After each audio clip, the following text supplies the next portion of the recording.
Hi, Recap Man here. Today, I am going to explain a Belgian dark comedy, fantasy film called The Brand New Testament. Spoilers ahead, watch out and take care. The film begins in a different universe where God is a human-like being with feelings, desires, and emotions. He resides in an apartment in Brussels with his wife and daughter Priya, who is 10 years old. His rebellious older son, Hari, insisted on doing things his way. As a result, God dislikes talking about himself. This God is not a Messiah or the Savior, contrary to how he is typically presented. He is just a creator who has grown bored with creating things. Before creating humans, he built cities and towns exclusively of animals. But since animals couldn't invent drama on their own, such a world would be dull. As a result, God created Adam, the first person to wear human skin. After exploring the globe, he met Eve and fell in love at first sight. Becoming the first humans was challenging for the pair at first. But after trying a bunch of things in bed, they finally managed to get Eve pregnant.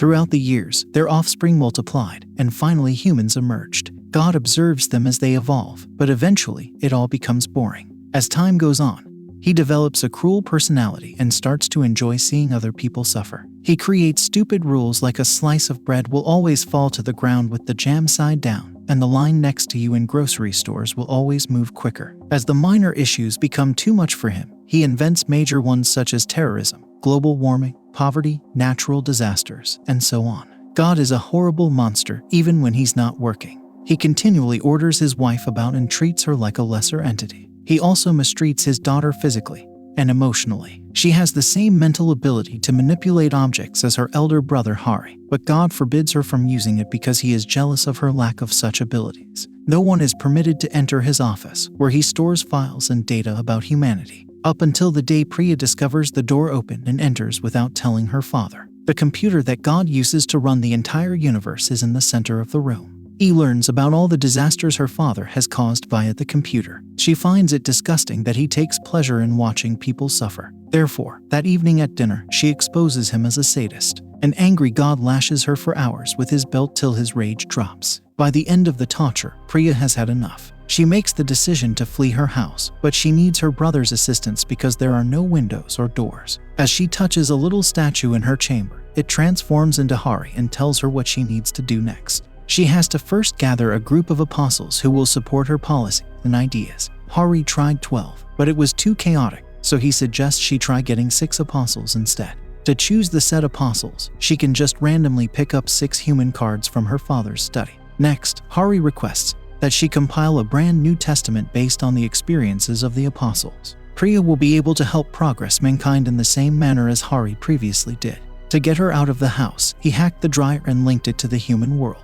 After a long conversation, Priya steals the key to her father's study room and pulls 6 human cards at random. Before she leaves, she breaks into his computer and sends a text message to every person still alive informing them of the exact day they will pass away. This causes chaos in the human world. With less time left on Earth, many individuals quit their jobs and begin doing the things they have always wanted to. Although some people simply eat whatever they want, others go a step farther and jump from skyscrapers. Many first do not believe the text messages, but several coincidences occur in regard to the texts, forcing them to accept their death date. The terrified try everything they can to avoid death, but they eventually realize that it is unavoidable, as they can die from ordinary accidents such as a cupboard collapsing on them. Also, this causes moral conflict, which leads to many soldiers leaving the war in an effort to do better with the time they have left. As the chaos continues, Priya enters the dryer and crawls over a lengthy trail until she arrives in the human realm. She takes some time to appreciate the rain before grabbing a burger from the trash. As the burger gets her sick, a homeless guy named Victor comes to her aid. She senses he is a decent man and begs him to assist her in writing the testaments because she is not very good at writing herself. Victor first considers her request to be foolish, but as she insists on following him, he decides to assist. God awakens at home and discovers that the world he made is evolving into a better one. Up until now, many were afraid to pursue their passions due to the unknown future. Yet, with a lifetime ahead of them, they can accomplish whatever they choose with their lives. People find pleasure in this, which goes against God's ideal of how people should behave. He hastily changes the settings on his computer only to discover that it has been hacked. Priya's scent is still present throughout the home, and by tracing it, he can pinpoint the pathway in the dryer. At this point, he chooses to go to the world he created in order to teach his daughter a lesson. Returning on Earth, Victor and Priya see their first apostle orally. She is a gorgeous lady that many men lust for and who is envious of every other woman she meets. Yet she is usually depressed and regularly complains that life is unfair. Orly lost her left arm when she was a teenager, and ever since, she has worn a prosthesis. Priya invites her to share her life story so they can gather the crucial details for the New Testament. Victor prepares a pen and paper so that he may write down Orly's life lessons. She begins by stating that the most important event in her life was not losing her arm, but rather meeting a homeless guy one day. He compared life to a skating rink where many people fall. That was a straightforward statement that many people might understand in many ways. Yet, for Orly, the sentence gave new purpose to her existence. She is aware that she has already fallen and has been attempting to rise for several years. Priya understands her worries and begs her to wait for a miracle that is going to occur. At night, Orly dreams of reuniting with her hand. She accepts her disability and eventually leaves the skating rink that the homeless guy had told her about. After Orly, Priya goes on to the second apostle, Jean. Jean liked adventures as a kid and wanted to travel the world. Nevertheless, as reality kicks him, he was locked in a 9-to-5 job and devoted his life to moving up the corporate ladder. After learning that he only had 12 years to live, he no longer wanted to work. So, he took a seat on a park bench and hasn't stood up since. He observes the world around him and feeds birds all day. Priya spots him on the same park seat and strikes up a conversation there. She offers to interpret Jean's words to a bird because she can talk with animals. Jean wants to ask the bird about why it never leaves the park despite having wings to fly anywhere in the world. The bird replies by posing the same question to Jean. The question clears Jean's mind, and he embarks on a mission to find himself. At the same time, God emerges from the opposite side of the tunnel and enters the human realm.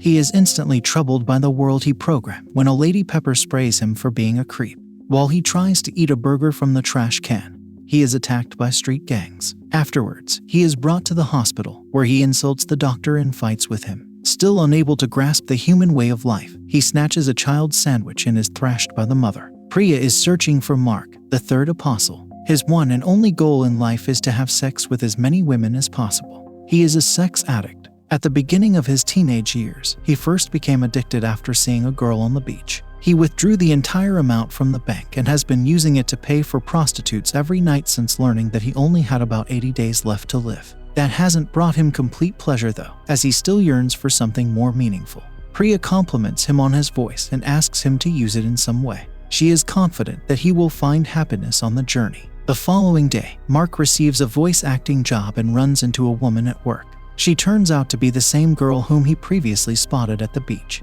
They return to his apartment after feeling the chemistry between them right away. They fall asleep holding hands as Mark experiences a connection greater than his sex desires for the first time in his life.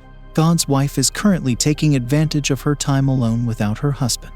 While cleaning the house, she sees that 3 additional apostles have been added to the painting of the Last Supper. God ends up in a church somewhere else, believing that it is the only place in which he will be treated with respect. But because he cut a line to the meal, he is beaten. He receives assistance and food from the pastor, but God returns the favor by mocking the man and his way of life. Even the peaceful pastor snaps and angrily abuses the man. Priya and Victor are currently traveling to Francois, the next apostle. He has been an assassin for the past week after learning that he only has 25 years to live. He believes that since those who die at his hands would have died otherwise, it is okay for him to kill. One day, as he is on a mission, Priya comes up to him and requests that he focus on a certain woman.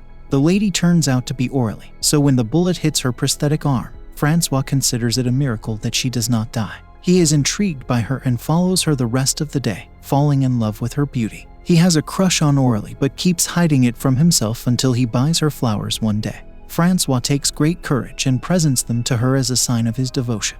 Although she receives them, Orly doesn't respond. The 5th apostle Martine is then visited by Priya. She was once a hopeless romantic, but she's now trapped in a loveless union. She has been feeling miserable ever since she learned that her husband will outlive her by 30 years. To end her loneliness, she even tries hooking up with random men, but nothing works. When Priya first sees her, she has the impression that the circus has called her. Martine believes her, and later that day, the 3 of them visit a circus. Martine looks at a gorilla and immediately feels a connection to it. She purchases the animal from the circus knowing that he is her only chance for happiness. When they start talking at night, Martine ends up kissing him. Orly calls Francois from a different location, and they arrange to meet. Orly reveals him her prosthetic arm, and he kisses it, demonstrating his love for every aspect of her. Francois ultimately finds happiness apart from killing others after they make love. The next morning, God is aimlessly strolling down a street when he comes across Priya and Victor. Although he pursues them from behind, they are able to flee by floating on the water. God tries to accomplish it, but loses the other two and nearly drowns. He is saved by a group of church members and brought back to the pastor, but even he is unwilling to look after the man. Following that, Priya comes across Willie, her final apostle, who is near death from a serious illness. His last wish in life is to dress as a girl, and his parents allow him to do so. Priya befriends him and presents him with a shining fish. Willie wishes to send the fish to the sea before dying. He sells all of his parents' furniture on Monday so he can go to a beach he's always wanted to see. On Tuesday, Francois confesses his love to Aurélie and his desire to live a lifetime with her. Martine's husband discovers her in bed with the gorilla on Wednesday. They throw him out and continue their amorous relationship. Then Thursday arrives, and Mark has his first romance with his girlfriend. On Friday, Jean travels to a location in the Arctic by following a flock of birds. There, the birds guide him to a woman who is his soulmate. And, on the last day of the week, God is deported to Uzbekistan with a bunch of illegal immigrants. At the same moment, Willie and the others arrive at the beach, where he releases the fish. Because he is only a few minutes away from death, the group chooses to remain on the beach until he takes his final breath. Meanwhile, God's wife enters his office to clean it. She unplugs the computer, sending the entire world into a frenzy. God's plane begins to descend towards the beach, threatening to kill everyone. Fortunately, she reconnects the computer just in time to prevent the crash. She then proceeds to make personalized modifications in the world, granting immortal life on every human being. The sky is covered with flowers, people can stroll underwater with their pet fishes, gravity rules can be bent, and the planet transforms into a utopia where all wishes come true and anything is possible. Martine has a human child with the gorilla. Victor publishes the New Testament and becomes a well-known author. Francois falls pregnant with Aurélie's child, and Priya and Willie kiss. God is the only character without a happy ending because he is left alone in Uzbekistan.